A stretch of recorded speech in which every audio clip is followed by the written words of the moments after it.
ఇచ్చే పైసలు ఏంటికి సరిపోవు సార్ చెప్తున్నా. ఇప్పుడు ఇద్దరు కూతురు మ్యారేజ్ చేయాలని ఇప్పుడు ఈ పరిస్థితుల్లో నీకు ఏ పరిస్థితి లేదు. ఉన్న భూమి మీతోటి పరిస్థితులు చేయలేను.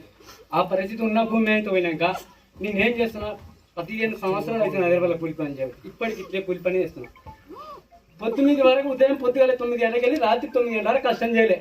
చేసి ఉన్న 2 ఎకరాలున్నారా గవర్నమెంట్ చూసుకునే ఈ అప్పులు చేసుకొని ఈ పంటల బతకలేక పిల్లలను బతికించలేక కూలి పని చేసి వాళ్ళని పెద్ద చేసి చదివిపించి ఇప్పుడు 2 years సంవత్సరం అయితే నా 2 బిడ్డలు నేను మ్యారేజ్కి వస్తారు ఒకరు. నేను వాళ్ళకి ఏమి ఇవ్వాలి, నా పొట్ట జీవనం ఏం బతకాలి, నేను ఈ కూలి చేసి ఈ బతుకు ఎట్లా బతకాలి. ఉన్న 2 ఎకరాలని వచ్చే సంవత్సరం అయితే నా బిడ్డలు ఇద్దరు ఏదో వాళ్ళ బతుకుతారు, వాళ్ళని మ్యారేజ్ చేస్తా వచ్చి ఏదో చాకరైన కాడికి ఇంత దోషుడో పువ్వున దీన్ని గంజో బతుకు ఈ ఊళ్ళో బతుకుతా అనుకున్నా. ఉన్నది ఆయన ఈ సంవత్సరం ఇది వచ్చి నాకు ఇది ఒక్కటే సంవత్సరం సార్ వచ్చి నేను బతుకుతా ఊళ్ళో అనుకున్నా. అన్ని మంచిగా అయితే వాళ్ళ చదువులు వాళ్ళు చదువుతారు. సంవత్సరంలో నేను వాళ్ళ మ్యారేజ్ చేస్తా. ఇప్పుడు వాళ్ళ మ్యారేజ్ చేయడానికి ఏం చేయలేదు. ఉన్న 2 ఎకరాల భూమి అమ్ముకుంటే నాకు ఆ రేట్ ఇస్తే ఆ రేట్లో నేను ఏం బతుకుతా, నా బిడ్డలు ఏం చేస్తా, నేను నా భార్య ఏం బతకాలి, ఎట్లా బతకాలి, కనీసం 15 కూలి పని చేస్తూ బతుకుతున్నా. భూమి రోడ్ల పోతుంది సార్, మెయిన్ రోడ్ల పోతుంది. ఏడుకెళ్ళి ఆడికి అది ఉన్నది మంచి భూమి అనుకుంటే అది కూడా రోడ్ల పోతుంది. ఇప్పుడు అక్కడ రోడ్ అవతలకి తీసుకుందాం, అది ఉంది కదలే ఇది పోతే పోనీలే అనుకుంటే అది మొత్తం 15 ఎకరాలు రోడ్ అవతల పోతుంది.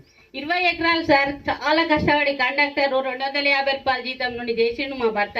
కష్టము అంత కష్టపడుకుంటా పిల్లలు పెద్దగా అయితే ఏముండకపోతే ఎట్లా అని కొంచెం ఇంత కొనుక్కుంటూ వచ్చినాం సార్. ఇప్పుడు రిటైర్మెంట్ అయినాక మీరు మొత్తం మొన్ననే రిటైర్మెంట్ అయింది. ఉన్న భూమి లాగేసుకుంటుంటే మా పరిస్థితి ఏంటి సార్? మేము ఏమి ఇచ్చుకోవాలి మా పిల్లలకు కానీ ఏమి ఇవ్వాలి చెప్పండి సార్. మా పరిస్థితి కూడా అర్థం చేసుకోవాలి కదా. ఏదో ఒక సైడ్ పోతుంది, ఒక ల్యాండ్ పోతుంది, ఒక 5 ఎకరాలు పోతుంది అంటే ఏమో పోనీలే అన్నట్టు పూకుంటుంటివి. మీరు ఇచ్చే ఈఎంఐకి ఏం సరిపోతుంది సార్? 1 ఎకరా పైసలు కావు మీరు ఇచ్చేది. మరి ఇప్పుడు మేము ఇప్పుడు 2 కోట్లకి ఎకరా అంటే మేము మొన్న 50 లక్షలు పెట్టి కొన్నాం. మెయిన్ రోడ్కు 50 లక్షలు 5 ఏళ్ళ కింద కొన్నాం. అది కూడా ఇప్పుడు మీరు ఇచ్చేది 20,000 30 లక్షల్లో ఇస్తే అంటే మాకేమిటికైతే సార్? చాలా కష్టపడి బండి మీద వచ్చి ఒక్కొక్క రోజు వానలు కూడా తడుచుకుంటా, ఎండలు కూడా ఎండుకుంటా, రోడ్లు బాగాలేకుండా కూడా కచ్చా రోడ్లు కూడా కష్టపడి వచ్చి ఇంత కొంచెం ఇక్కడ కొనుక్కొని ఇంత దూరం ఉంచుకుంటే అది ఇంత దూరం ఒక అద్దొచ్చ కోడి పిల్లలాగా కొట్టుకొని పోతుంటే మా పరిస్థితి ఏంటి సార్? అర్థం చేసుకోవాలి కదా మీరు కూడా.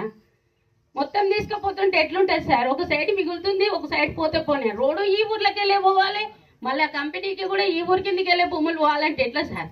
అసైన్మెంట్ భూములు చాలా ఉన్నాయి సార్. ఇప్పుడు భూమి ఇస్తా అంటే చెప్పండి సార్, ఏడన్నా ఇవ్వండి తీసుకుంటాం. దాన్ని ఏమో ఖర్చు కట్టియండి, ఏడన్నా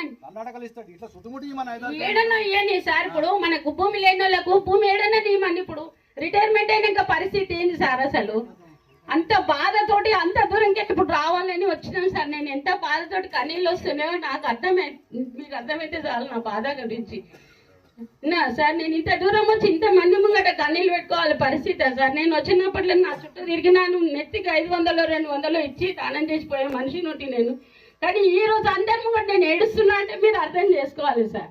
ల్యాండ్కు పోతుంటే ఎంత బాధ అవుతుంది సార్? ఒకటేసారి ఒక 2 ఎకరాలు కాదు, ఒక 5 ఎకరాలు కాదు, 20 ఎకరాలు పోతుందంటే ఎంత బాధ అవుతుంది సార్ చెప్పండి. నేను కూడా మండల ఆఫీస్ కాంగ్రెస్ పార్టీలో మండల ప్రెసిడెంట్ సార్ మా ఏరియాలో. నాకు కూడా మంచి పేరు ప్రతిష్టలు ఉన్నాయి. కానీ నేను ఇంత దూరం వచ్చి కొనుక్కున్నా అంటే ఆ భగవంతుడు నన్ను ఇక్కడ ఎందుకు తెచ్చేసిందో తెలియదు సార్. మా దగ్గర 20 పైసలు పెట్టి నేను అక్కడ 1 ఎకరా కొనుక్కున్నా 20 కోట్లు 30 కోట్లకు పోతుండే సార్. అటువంటిది ఇక్కడ కొనుక్కుంటే ఉన్న ల్యాండ్ గుంజుకపోతుంటే ఎంత బాధ సార్ చెప్పండి మీరు.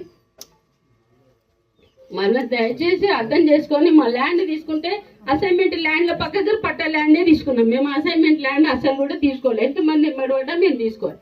మాకు అసైన్మెంట్ ల్యాండ్లో మధ్యలో ఉన్నందుకు మాకు ల్యాండ్కి ల్యాండ్ ఏడన్నా ఇచ్చేయండి, నేను తీసుకుంటాను. ఏడన్నా ఇచ్చారు, ఏ ఊరి కింద ఇచ్చినా నేను తీసుకుంటాను సార్. ఇంత దూరమే రాగలుగుతున్నాను, ఇంకా 4 అడుగులు ఎక్కువ పోలేనా సార్?